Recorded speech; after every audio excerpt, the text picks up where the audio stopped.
If you listened to last week's episode on J. Paul Getty's autobiography, you know that Getty placed a lot of time and energy and money into building relationships with other entrepreneurs, investors, and executives. He knew that relationships between these types of people often produce non-linear returns. He knew that relationships run the world, so much so that he bought a 72-room estate that served as what he called a liaison center, essentially a place specifically created to build relationships. I have not bought an estate to help you build relationships with other founders, investors, and executives, but I do rent out entire venues and I host founders events so you can build relationships with other founders, investors, and executives that listen to this podcast. These events last for 2 days and they are all inclusive. That means all you have to do is get there and I take care of the rest. That means your ticket covers lodging, meals, and access to every single event. If you want to come and hang out with me and other high-value listeners of this podcast for 2 days, make sure you come to a founders event. There is one happening July 29th through the 31st in Scotts Valley, California, and you can sign up to attend by going to founderspodcast.com/events. That is founderspodcast.com/events. I hope to see you there, and I hope you enjoy this episode on How to Be Rich by J. Paul Getty. The book that I want to talk to you about today is How to Be Rich and is written by J. Paul Getty. It did not start out as a book, as a matter of fact.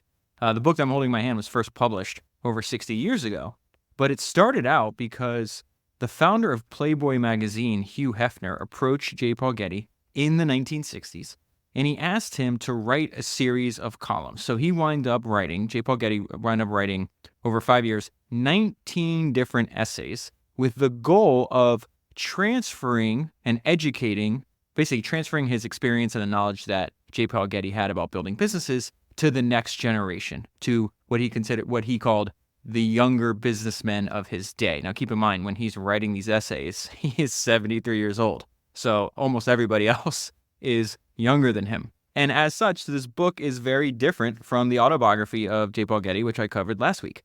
Really, the way I would think about reading this book and what this podcast is going to be is we just have one of, if not the richest person on the planet at the time he's writing this, and he is just telling us the lessons that he derived from nearly 60 years of building businesses.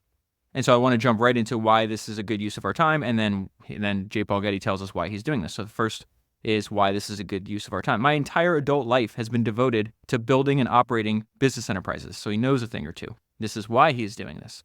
I and so many other successful businessmen have so frequently noted that many young people today enter upon their business careers without sufficient grounding and preparation. They fail to grasp the long-range picture. They do not understand and appreciate the universally applicable fundamentals, the basic philosophies, the endless implications and ramifications, and the numberless responsibilities, which are the absolute essentials of business. And he just says right at the very beginning, and something he'll repeat throughout the essays in the book, I would like to convince young businessmen that there are no surefire, quick and easy formulas for success in business. And so that is the first time that he mentions that, the fact that there's no surefire, quick and easy formula for success in business. But you'll see he repeats, he's got a handful of principles, and he's just going to repeat them in different contexts throughout the book. So he does give us some background into his life. I'm going to try not to overlap too much from what I covered on his autobiography. But I do want to start out, because he starts the book with this essay called How I Made My First Billion. And the first part of that essay is this adulation, this respect, this love for his father.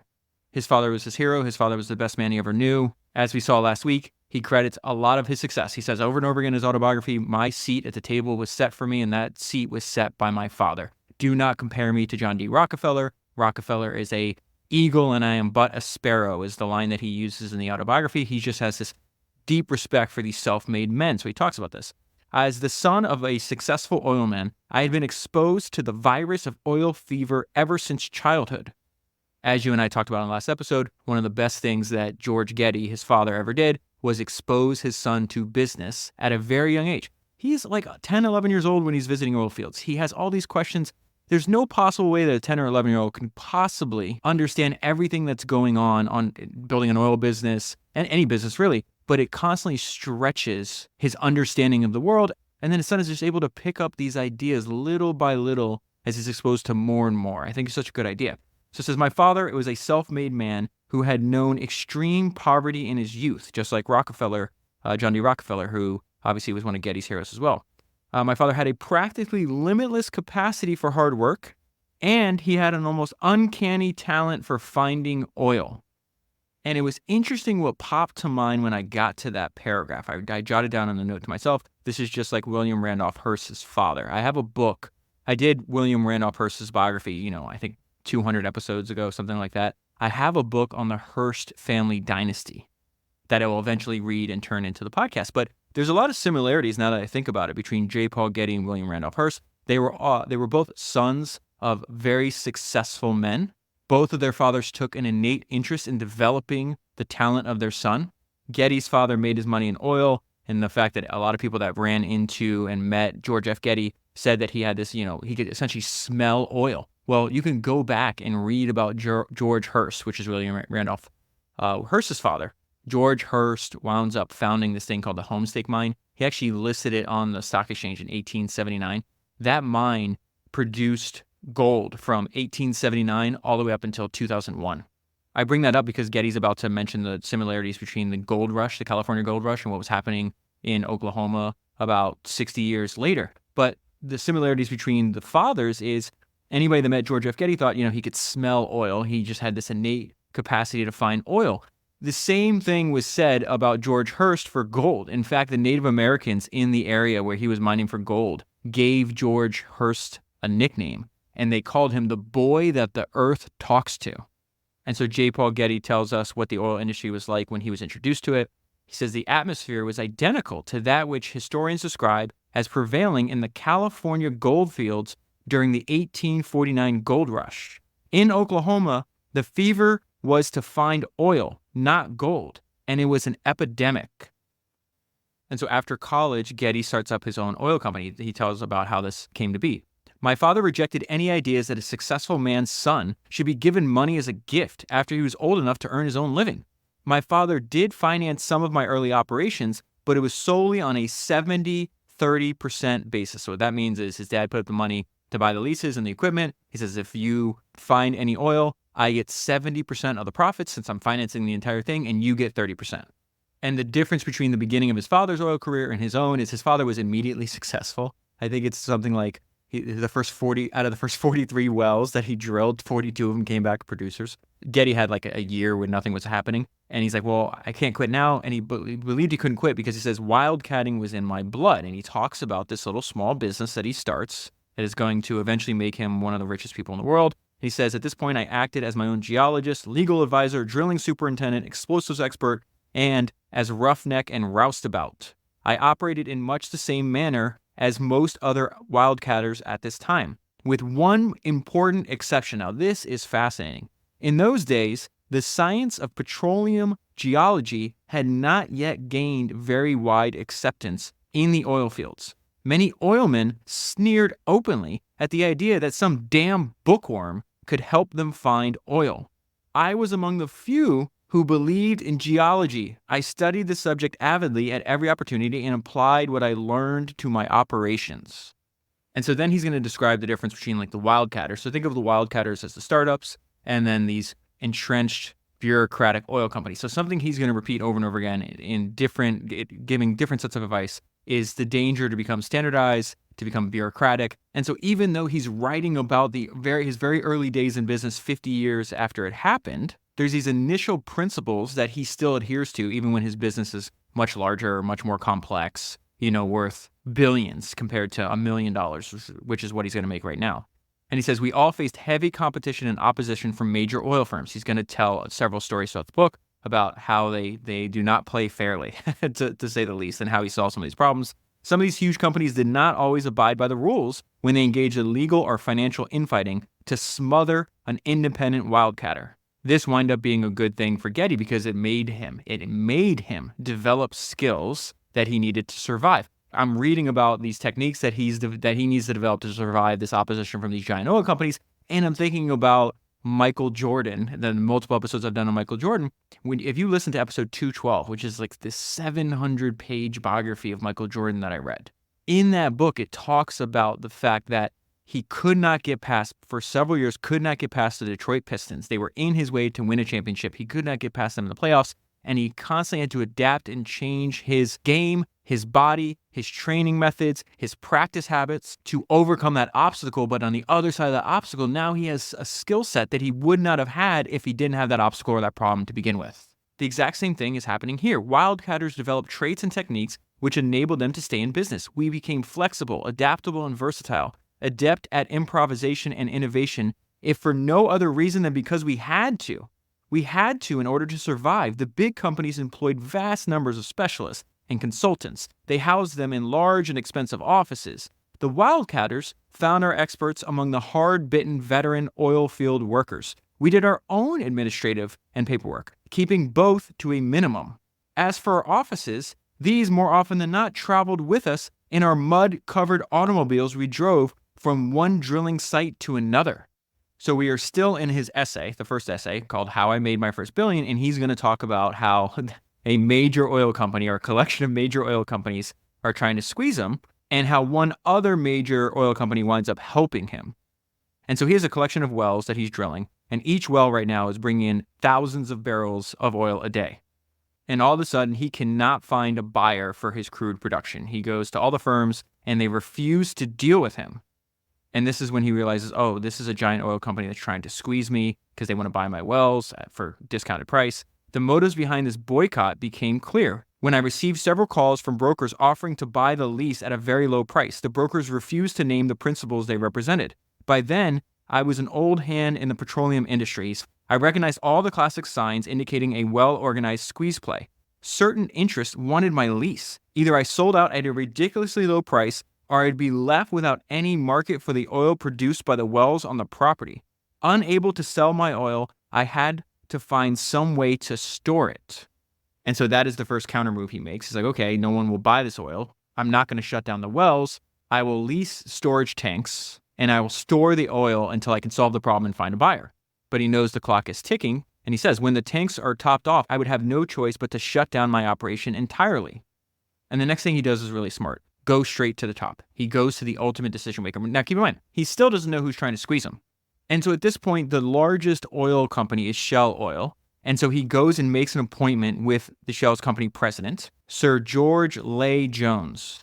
He says, in desperation, I aimed high, meaning he went straight to the top. He asked for an interview with him personally and was informed that he would be happy to see me. And so Getty describes this meeting that he's having with Sir George. He says, Sir George listened attentively to what I had to say. The deepening scowl that etched across his face as he heard me was all the proof I needed that his firm was not a party to the boycott and that he heartily disapproved of such tactics. When I finished talking, he smiled. Relax, he grinned, we'll help you. As a starter, the company would buy the next 1.7 million barrels of crude oil that I produced. In addition, Sir George told me, a pipeline would be constructed to link my wells with the Shell Oil Company's pipeline network, and construction was to commence the very next day. And so I just love that simple little story because I think there's two very valuable lessons. Is one, you have to stop the bleeding. The worst thing that Getty could have done is panicked and then, sold out a very valuable lease just because he was getting squeezed and his reserves, his cash reserves were dwindling. He's like, okay, I can't sell it. That's fine. I'm going to store it. That at least stops the bleeding for now. And then he knows you have to aim straight for the top. You have to go to the ultimate decision maker because the president of Shell can look how fast he can move. He's like, okay, you have a commitment right now with my word in this one meeting. I will buy the next 1.7 million barrels. And then tomorrow morning at your site, I'm sending a construction crew. So your oil goes straight to our pipelines. Before I move on, there is another note that I left myself in this section. And I wrote, no wonder he wanted complete control.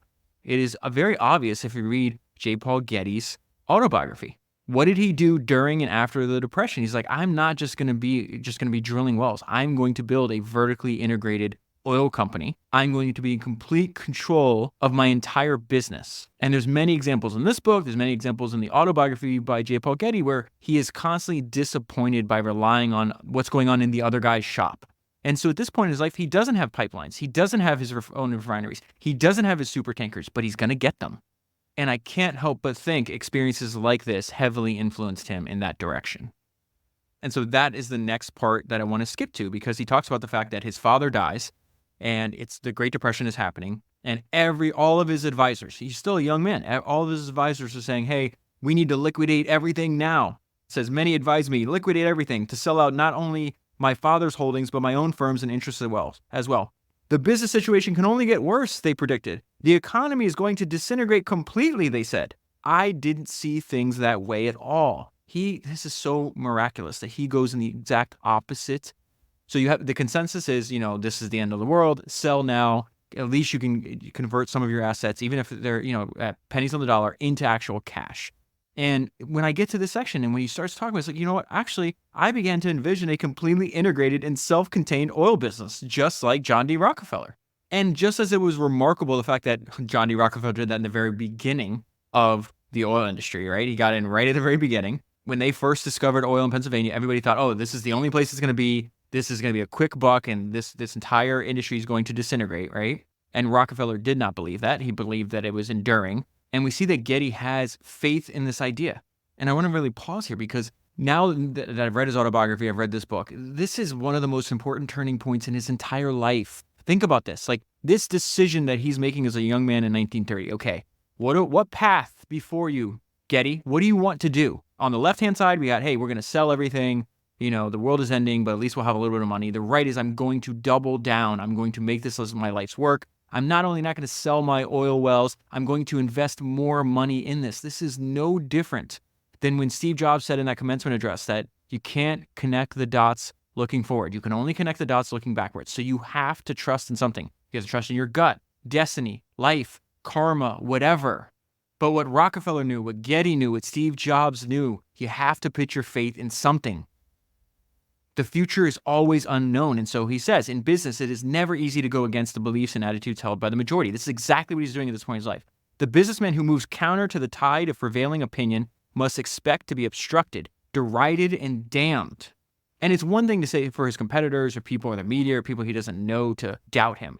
It's his friends and family are doing it as well. My friends and acquaintances felt my buying spree would prove a fatal mistake. And so this idea to listen to your own inner voice, to make decisions based on what you want your life to be, not what the consensus or the prevailing opinion at the time or your friends or acquaintances is so important because he didn't make his first billion in 1930. If he didn't think about this, he needed to do what he's going through now, where he's vertically integrating, he's taking over this giant oil company, he's getting capacities and skills that his company did not possess because 20 years later, he winds up getting the biggest deal of his life. He gets the concession of the neutral zone, the Saudi Arabia's portion of the neutral zone. Getty talks about the fact that, 20 years after he bucked this consensus, decided, no, I'm not selling out. I'm doubling down. I'm investing more of my assets. He gets this concession from the king of Saudi Arabia. And what's crazy is in the neutral zone, Getty's going to wind up producing 13 billion barrels of oil. I just love thinking about that story. There's the idea behind it. There's a handful of decisions that we make that will change the trajectory of our entire lives. And when we make those decisions, usually we don't have the data. We don't know. We have to put our faith in something. So I want to move on to the next essay.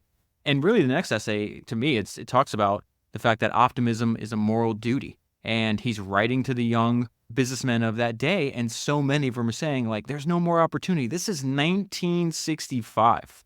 So he says, there will always be room for the man with energy and imagination, the man who can successfully implement new ideas into new products and services. Anyone who has achieved success is frequently asked the same question by the people he meets. How can I do this too? And then he runs into all these pessimistic young people that you don't have to worry about as competitors because they're so pessimistic, they won't even start. But you were lucky. You started in business at a time when it was still possible to make millions. You couldn't do it nowadays. No one could.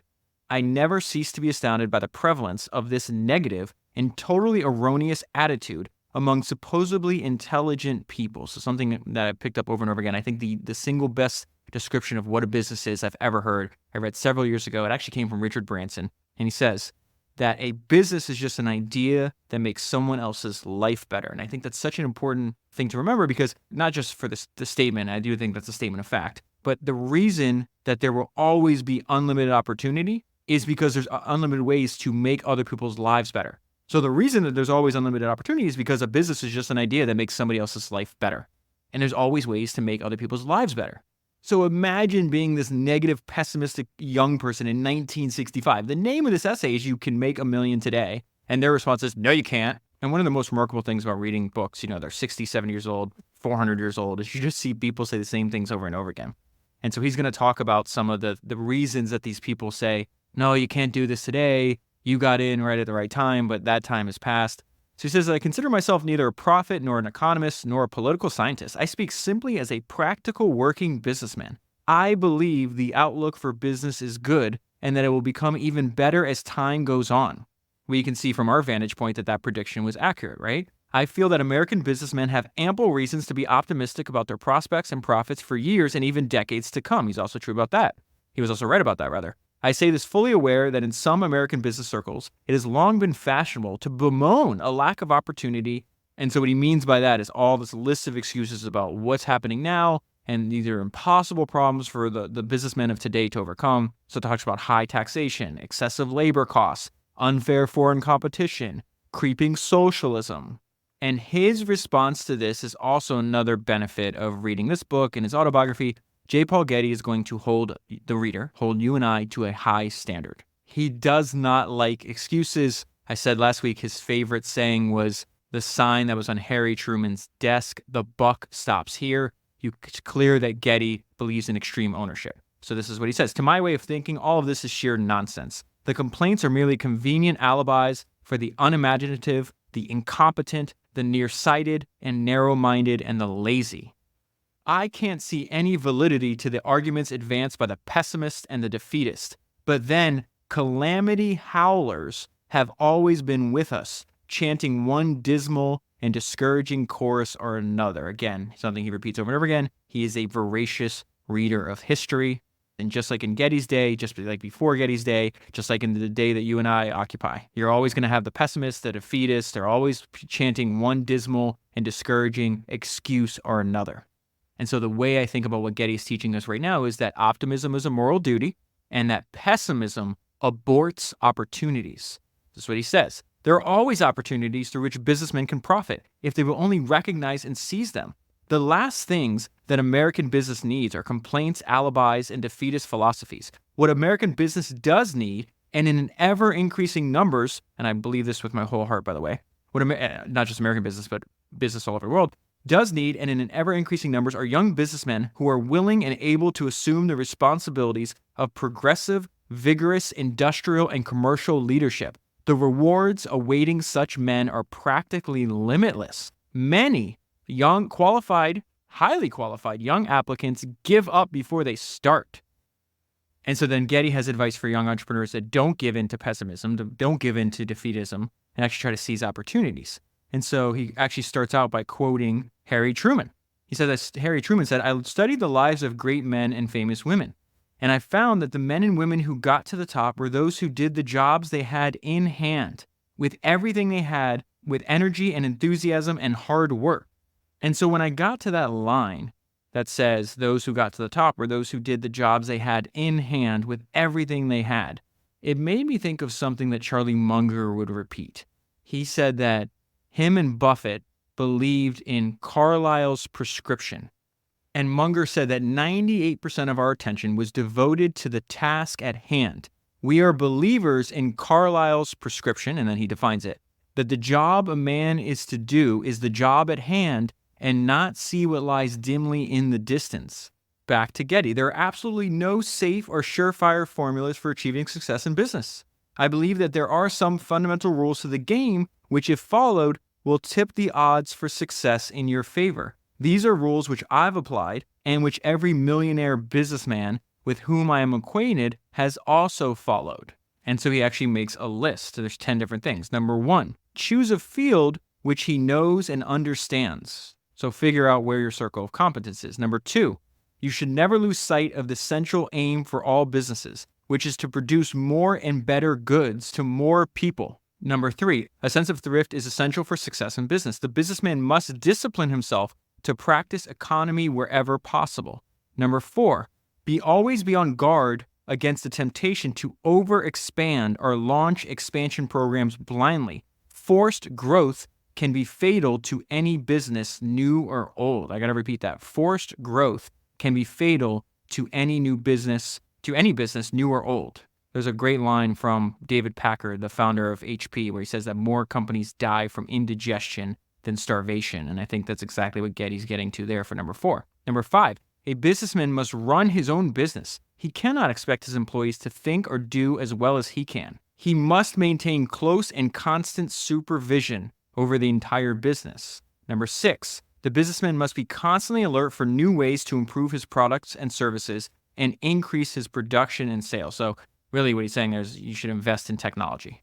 That is something that the great entrepreneurs before Getty, during Getty, and after Getty all believed. In fact, if you read Andrew Carnegie's autobiography, it was probably published 80 years before this book came out, or maybe 60 years, something like that. But one of the main lessons when you study the early days and as Carnegie built his steel empire, there's a theme in that book, which is invest in technology. The savings compound. It gives you an advantage over slowing moving competitors and can be the difference between a profit and a loss. Number 7, borrowed money must always be promptly repaid. Nothing will destroy a career faster than a bad credit rating. Number 8, a businessman must constantly seek untapped or underexploited markets. Number 9, guarantees should always be honored in the customer's favor. The business that is known to be completely reliable will have little difficulty filling its order books and keeping them filled.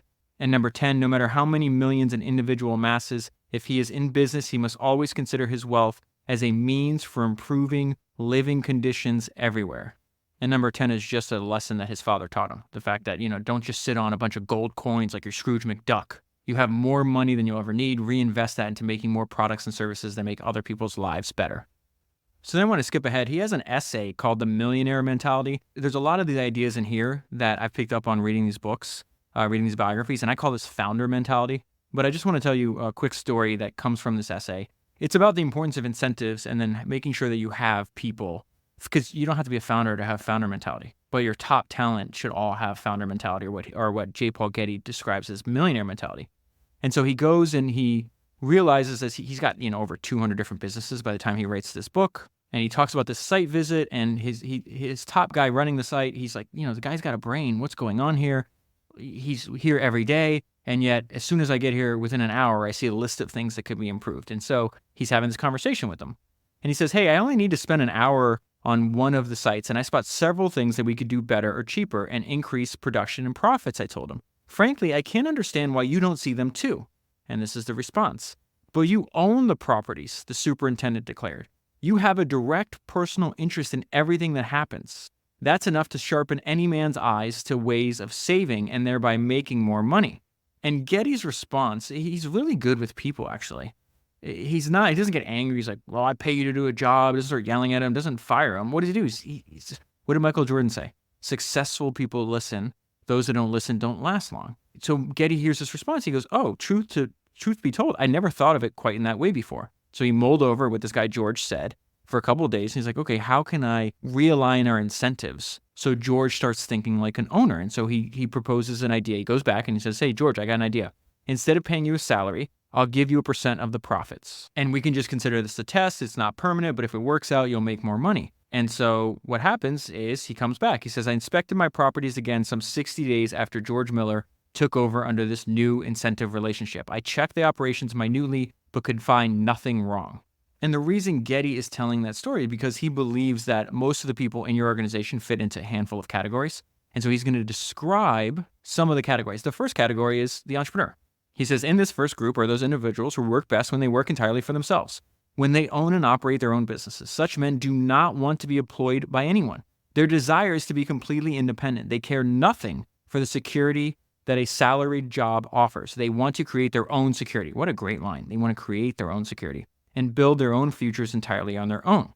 But every business is going to have one or maybe two, there's only going to be a handful of co-founders. But his whole point is the next segment, this second group of people, may never want to build their own business or found their own business, but they're excessively talented if you give them the right incentive structure. So he says, next are the men who do not want to go into business for themselves, but who achieve the best and sometimes spectacular results when they are employed by others and share in the profits of the business. They want to earn in proportion to what they produce, with neither floors nor ceilings on their incomes. George Miller was one who fit into this category. And so Getty's advice to entrepreneurs is really spend a lot of time cultivating and maximizing the talent that's in the second group. Then he's got the third and fourth group. The fourth one is really funny. He calls it like the postal clerks. Really what he's telling us is like, don't waste your time with these type of people. And one thing he says is that there's some people that just do not have the ability or the desire to learn. And you run into these people in business all the time where they're like, I have 10 years of experience. And what Getty realized, this is hilarious, I chuckled when he said this, he says, many a man who is supposed to have 10 years experience really has only 1 year's experience repeated 10 times over. And then that kind of person is related to the fourth category, which is really the opposite of this idea that Getty repeats over and over again, that the buck stops here, that the truly talented person wants to take ownership of the outcome. He wants to take responsibility for the mistakes. He wants to take responsibilities for the successes. But then you have a lot of people, which he calls the postal clerks, which essentially don't care at all about how the business performs. They just want their paycheck. They're not really paying attention. And he says, these are the ones who do the least and demand the most. They view the company for which they work as a cornucopia from which good things should flow to them, rather than as something to which they owe loyalty and which they should strive to build. So again, don't waste your time with that kind of person. But then he goes back to the most important category, which is that in category number 2. You have that executive, you have that talented person, you have somebody in your company. They have this millionaire mentality, even if they're not the founder of the company. They may not be the CEO of the company, but they have that founder mentality. And one way they reveal themselves is by thinking small, which is really fascinating. This will make more sense in a minute.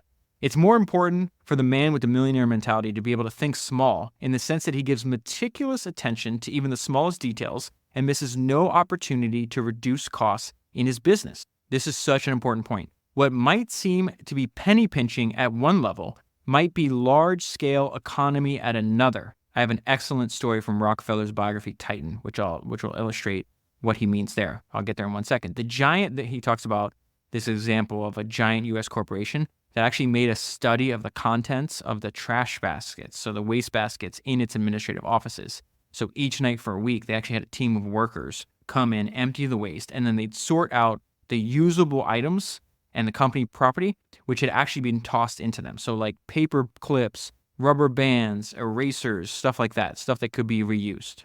They took an inventory that's everything in the trash, then they multiplied that total by 52 to estimate what this was costing them for a year. And they figured out that more than $30,000 was being wasted each year.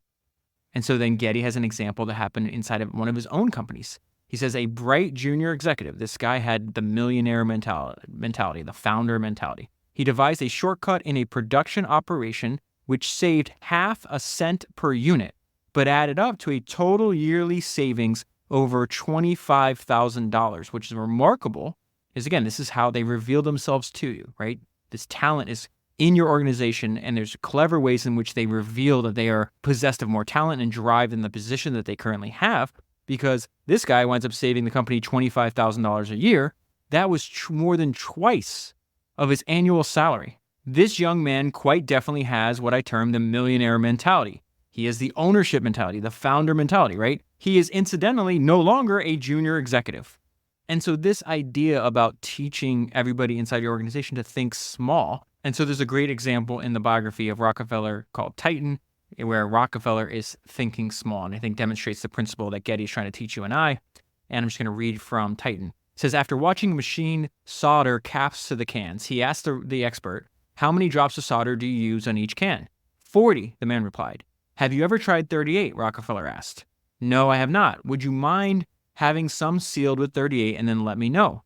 When 38 drops were applied, a small percentage of the cans leaked, but none leaked when they applied 39 drops. Hence, 39 drops of solder became the new standard instituted at all Standard Oil refineries. That one drop of solder, said Rockefeller, still smiling in retirement, saved $2,500 the first year. But that export business kept on increasing after that and doubled and quadrupled and became immensely greater than it was then. And the savings has gone steadily along. One drop on each can has amounted since to a savings of many hundreds of thousands of dollars. And so in the next few essays, Getty keeps going back to what are the kind of people? Like what makes a great executive? What makes a poor executive? What makes a person that you want on your team? What makes a person that you want to fire? And he warns about this type of organization man that you're going to see. There's just a bunch of them out there. They reappear in every organization, and they have essentially the worst traits that an executive can have. And anytime Getty finds people like these in his organization, he removes them from his organization. And so the two terrible traits that they have is the way they speak to subordinates and the way they kiss ass to the bosses. And so he describes this reoccurring management personality that he sees over and over again. He personifies the two worst qualities anyone holding down a managerial job could possibly possess. His attitude towards his subordinate is clearly that of a slave driver. His attitude towards his superior is that of a complete bootlicker, utterly devoid of imagination or common sense. And so immediately after describing the kind of executive you don't want, he talks about the kind that you want. The very first thing you should look for in the executives that you hire and the team that you're building is the ability to think and act for themselves without constantly running to the superiors for advice. This is he loves making lists, which I love as well. So this is Getty's 5 lessons on leadership. And these leadership traits are not only for your executive team, but also for you yourself. Number 1, example is the best means to instruct or inspire others. Number 2, a good executive accepts full responsibility for the actions of the people under him. How many times? He repeated that over and over again in his autobiography. He's repeating in every single essay. You must have extreme ownership. You must take responsibility for your actions. He talks about people that make excuses. He uses different words, but essentially he's like, the people that make excuses are just losers. They're never going to do anything. Number 3, the best leader never asks anyone under him to do anything that he is unwilling to do himself. One of the things that Getty prides himself is that in an oil business, he can do every single job. He knows his business from A to Z, therefore there's no problem he can't solve. Number 4, the man in charge must be fair but firm with his subordinates. He does not pamper them, and he always bears in mind that familiarity breeds contempt. He believes that you should treat them fairly, that you hold them to high standards, that you don't pamper them, but you don't become friends with them. He does not believe that leads to a good outcome. Number 5, praise should always be given in public and criticism should always be delivered in private. And what I love is he makes this list as like a summary for his experiences, and then he summarizes the summary. So he says, I learned my own lessons in leadership many years ago in the tough, no-nonsense school provided by the oil fields. And so he talks about from an employee's perspective, the best kind of boss and leader you can possibly be. So this is an old-time rigger once told him this, okay? So he says, the best boss is one who knows the business better than I do, but trusts me. That's the kind of man I'll work my tail off for. Knows the business better than me, but trusts me. And so then Getty gets into the fact that executives must have the skill. They have to communicate clearly and quickly. This is something Napoleon was gifted at. In fact, I pulled a quote when I got to this section about Napoleon that I think of all the time. I'll get to in 1 second. So it says, time is money in business. Misunderstandings in the interpretation of requests, usually that's overcomplicated, right? Misunderstandings in the interpretation of requests, reports, or instructions are very costly. The good executive is one who can explain things and tell people what needs to be done quickly and clearly. Need to repeat that. The good executive is one who can explain things and tell people what needs to be done quickly and clearly. I don't think anybody else was better at this than Napoleon. I'm going to read something from one of Napoleon's biographies. Long orders, which require much time to prepare, to read, and to understand, are the enemies of speed. Napoleon could issue orders of a few sentences, which clearly expressed his intentions and required little time to issue and to understand. Time is money in business, right? That's exactly what Getty just said. Napoleon was able to get his point across in little time to make it, to issue, and to understand. And so what I think about when I got to that quote in the Napoleon biography is clear thinking plus clear writing equals more speed. And so another talent and skill that you want your top team and executives in your company to have is this idea of frugality. In fact, Getty says that he's looking for the habitually thrifty person. Listen to this. An individual who is naturally thrifty will have an infinitely greater chance for success than another of equal ability who does not possess this quality.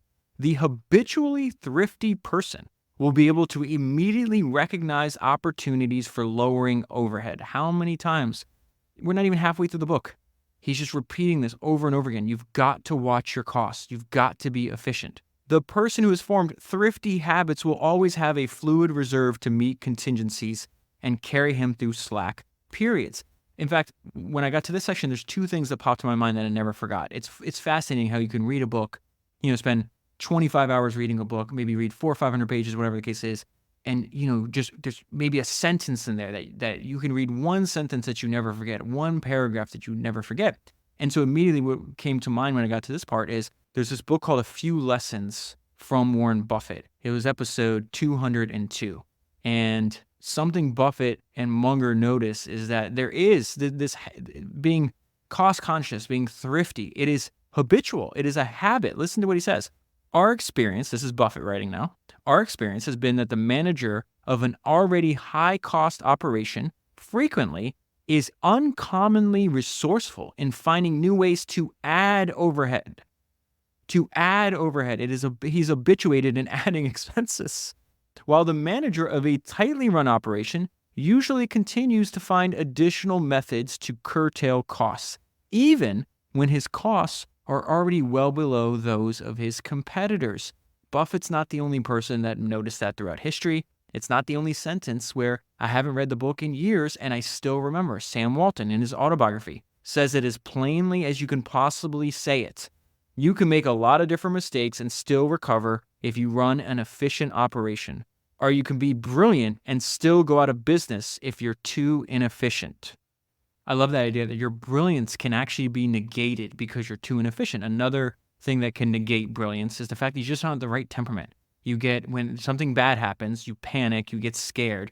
So something that Getty preaches over and over again, and Buffett says this as well, is that you have to stay calm. You cannot panic.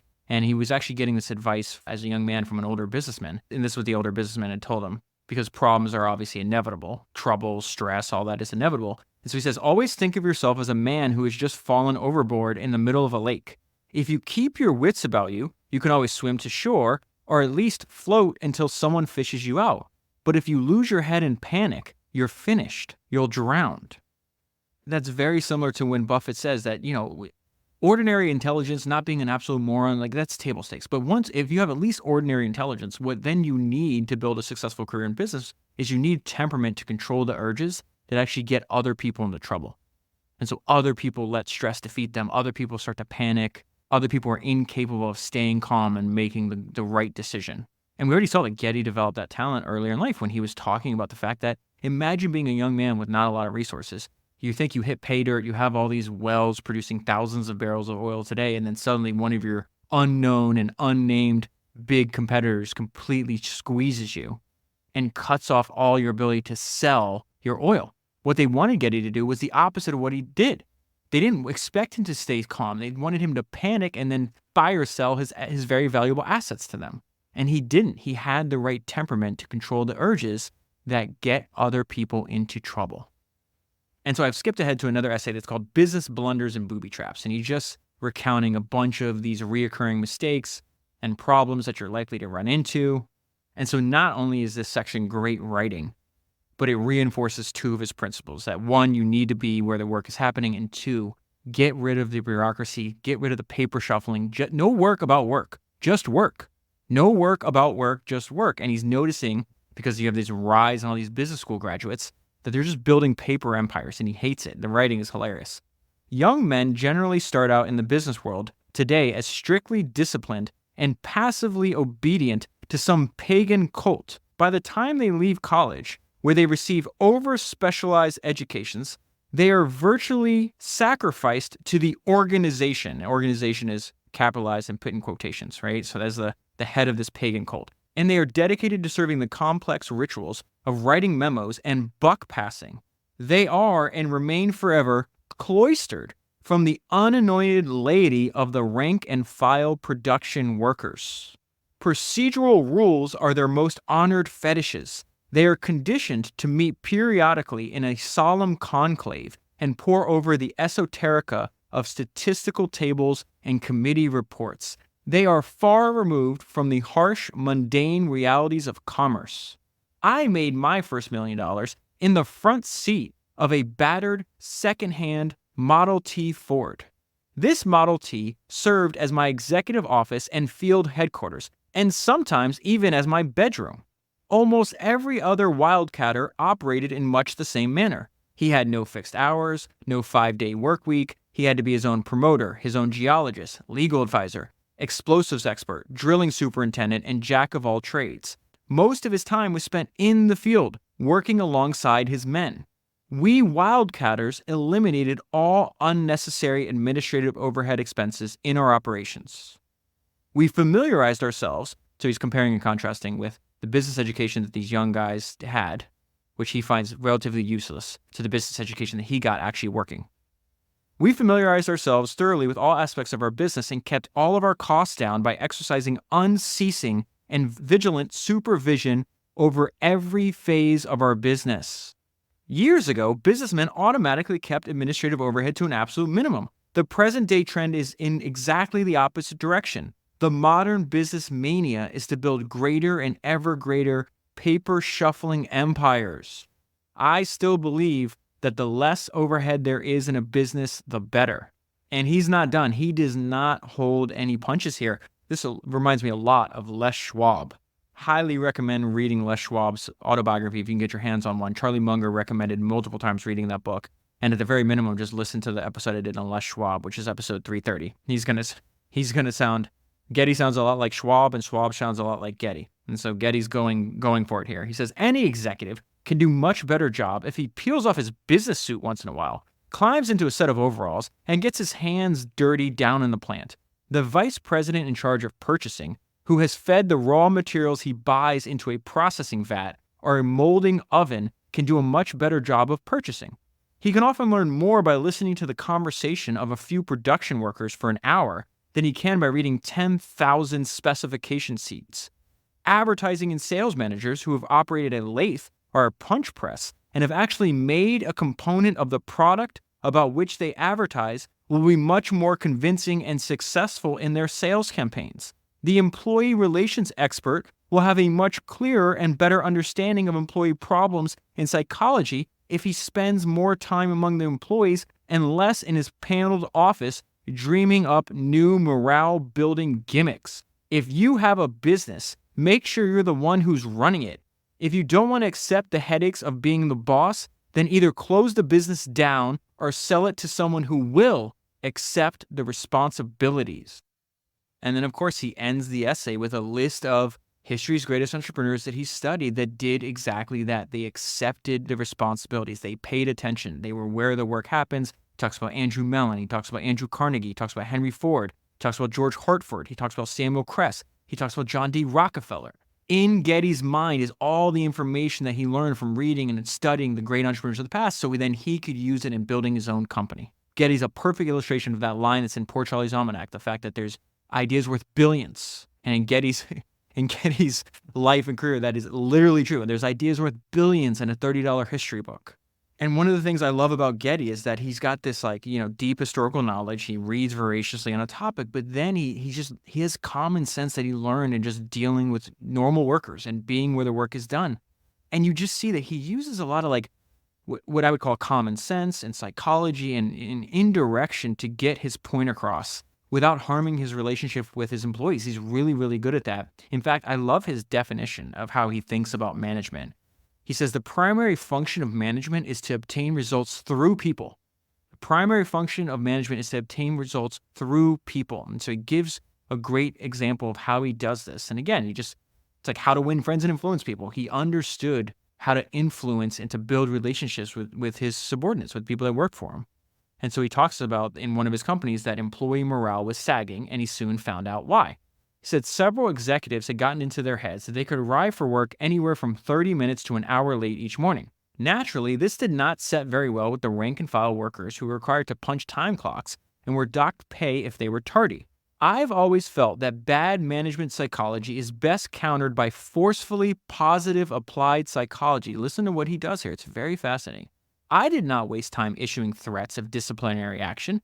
I simply announced that I would now be holding daily conferences in which I expected all management personnel to be present, and the conference would begin 45 minutes before the start of the regular working day. I lost a bit of sleep in the next 2 weeks or so, but I won a major battle. My executives got the idea. There was no more habitual tardiness, and worker morale was restored. And so then Getty provides another example of, hey, we need to meet bad management psychology with forcefully positive applied psychology. And so he says, I learned an executive had taken some company-owned lumber and nails with which he constructed a dog kennel in his backyard. I felt that he'd set a dangerous precedent which could lead to all kinds of trouble and cause losses to soar if employees learned that he'd gotten away with this. Since he was a valuable man, I did not want to fire him and relied on another applied psychology strategy. I sent the man a pleasantly worded memo, asking for a detailed inventory of the material he'd taken and saying I would have it appraised and the value charged against his salary. The inventory was prepared, the total value was found to be about $4, and this sum was duly charged against his pay. I got the point across.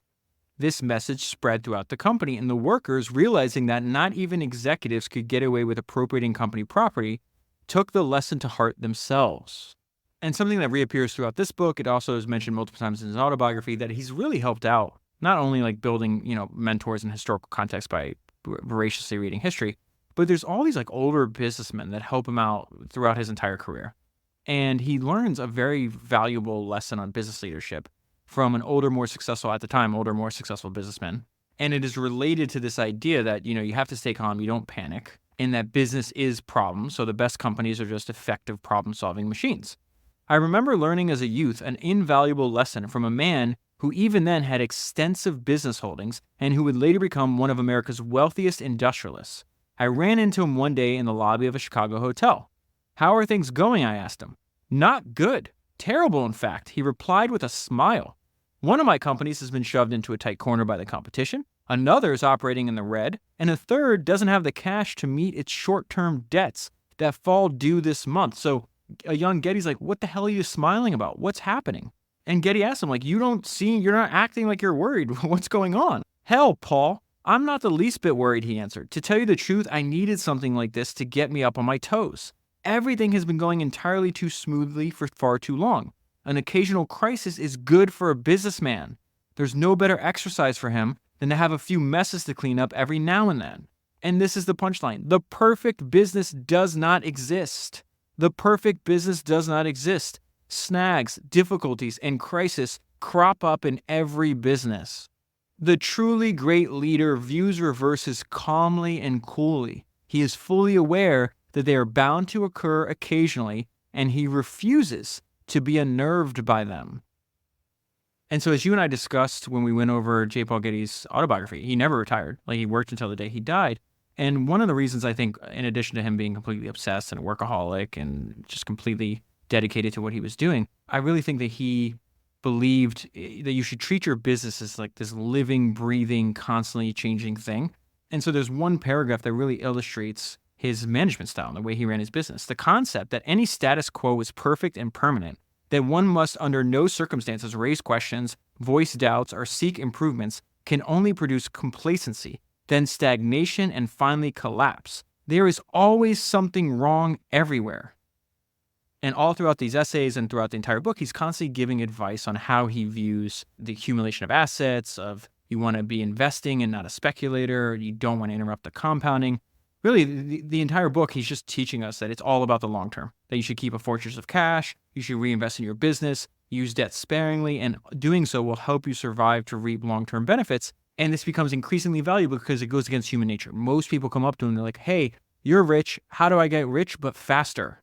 And so Getty's advice is you can use that impulse in human nature to your benefit. And so he gives this one story where most of the people in the early days of the oil business, they were just trying to sell contracts. They had no desire to build a long-term business. And they thought, "Oh, look how much money I made in 24 hours.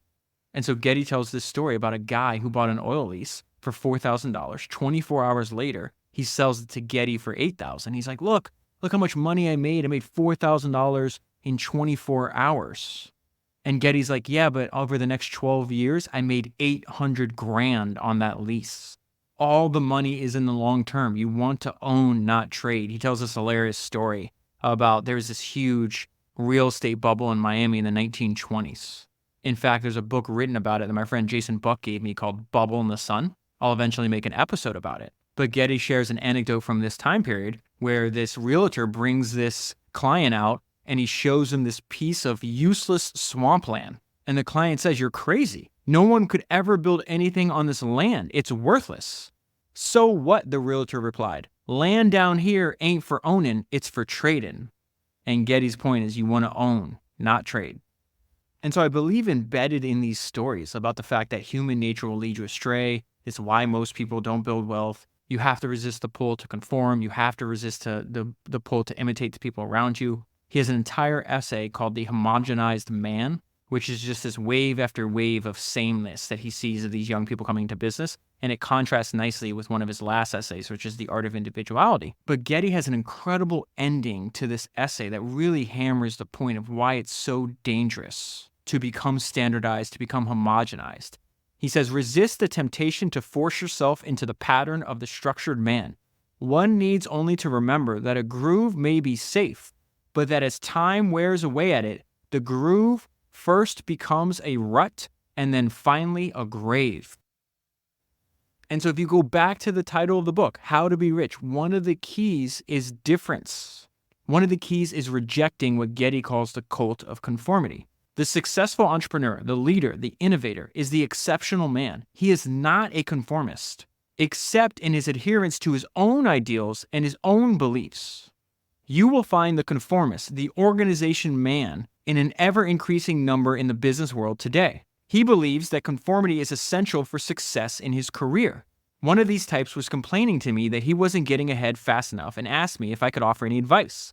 How can I achieve success and wealth in business, he asked. How can I make $1 million?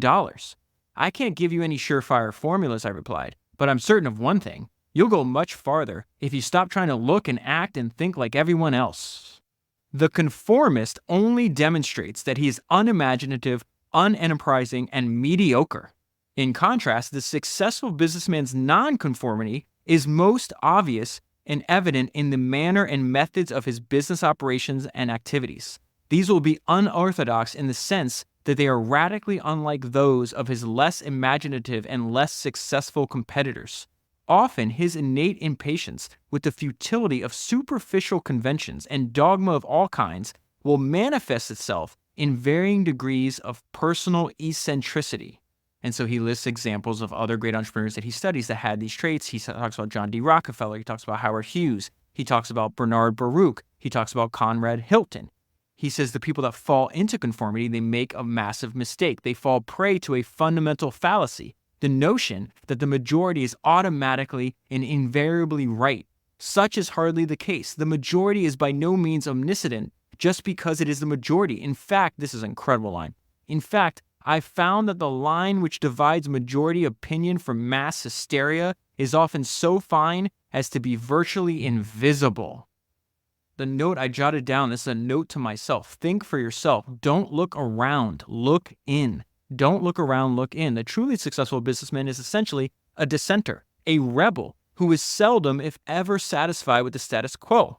He creates wealth by constantly seeking and often finding new and better ways to do and make things. In business, the mystique of conformity is sapping the dynamic individualism that is the most priceless quality an executive or businessman can possibly possess. There are many pressures that force the young man of today to be a conformist. He is bombarded from all sides by arguments. He does not understand that the arguments are those of the almost were's and the never will be's who want him as company to share the misery of their frustrations and failures. Conforming keeps him a second-string player. By conforming, he misses the limitless opportunities which today present themselves to the imaginative individualist. I want security, he declares. It is a confession of weakness and cowardice. The men who will make their marks in commerce, industry, and finance are the ones with free-willing imaginations and strong, highly individualistic personalities. They rely on their own judgment rather than on surveys, studies, and committee meetings. They know that every business situation is different from the next and that no 1,000 volumes could ever contain enough rules to cover all contingencies. The successful businessman is no narrow specialist. He knows and understands all aspects of his business. He can spot a production bottleneck as quickly as he can an accounting error. The successful businessman is a leader who solicits opinion and advice from his subordinates, but makes the final decisions, gives the orders, and assumes the responsibility for whatever happens. I've said it before and I'll say it again. There is a fantastic demand for such men in business today. The nonconformist, the leader, and the originator has an excellent chance to make his fortune in the business world.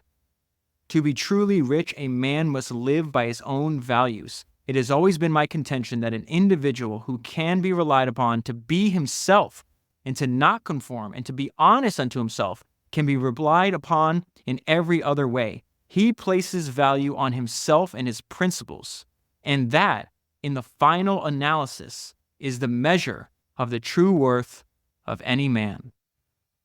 And that is where I'll leave it. Highly recommend picking up this little book. You could read it all the way through. You could pick it up and read it essay by essay. But I do think he's got a ton of useful advice in here, and I think it's well worth reading. If you buy the book using the link that's in the show notes on your podcast player or available at founderspodcast.com, you'll be supporting the podcast at the same time. That is 353 books down, 1,000 to go, and I'll talk to you again soon.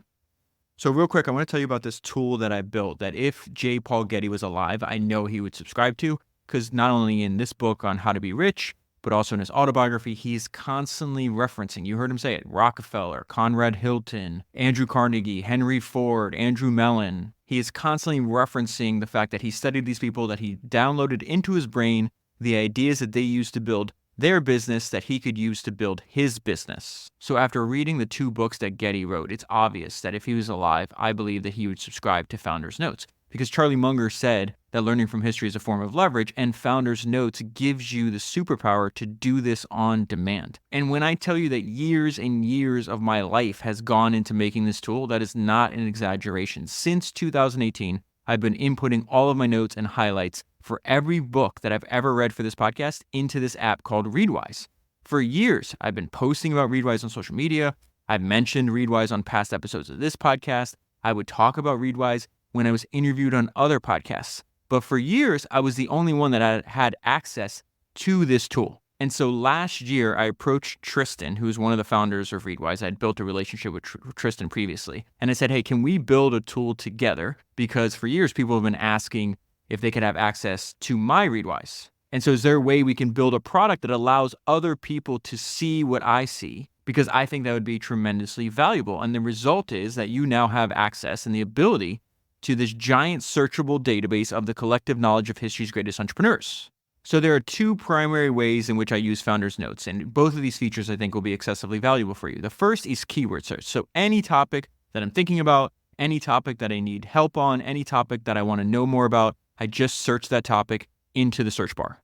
The perfect example of this is one time I was asked by a listener, how did history's greatest entrepreneurs think about hiring? I literally just type in hiring into the keyword search, and all of a sudden, there's 10 or 15 different examples of history's greatest entrepreneurs talking about useful ideas that they discovered on hiring. The second feature, the second way to search this giant searchable database of the collective knowledge of history's greatest entrepreneurs is by asking Sage. Sage is the AI assistant that operates on top of Founder's Notes. You ask Sage a question and Sage will read all my notes, all my highlights, and transcripts for every episode and make a concise summary of the ideas for you. These 2 features give you a superpower because it allows you to access the collective knowledge of history's greatest entrepreneurs on demand when you need it. And that is not all. I just added a new feature as well. There is now a private podcast feed with bonus episodes available to every Founder's Notes subscriber. There are already 50 short episodes available. This private podcast feed will be updated with new episodes. So all the episodes will be short and focused on one topic. So episodes could be about a subject like leadership or about a person like the best ideas of James Dyson. In fact, that's the next episode I'm working on right now. You can find instructions on how to set up your private podcast feed when you log into Founder's Notes. But there's already 50 waiting there for you, and I'm making more right now. So in summary, if you're going to invest and you're going to spend hours and hours listening to different founders' podcast episodes, I would encourage you heavily to invest in a subscription for Founder's Notes. It makes the lessons that you're learning on the podcast even more powerful. And again, it gives you the superpower to tap into the collective knowledge of history's greatest entrepreneurs on demand. And you can do that easily by going to foundersnotes.com. That is founders with an S, foundersnotes.com, and subscribing today. Thank you very much for listening. Thank you very much for the extra support, and I'll talk to you again soon.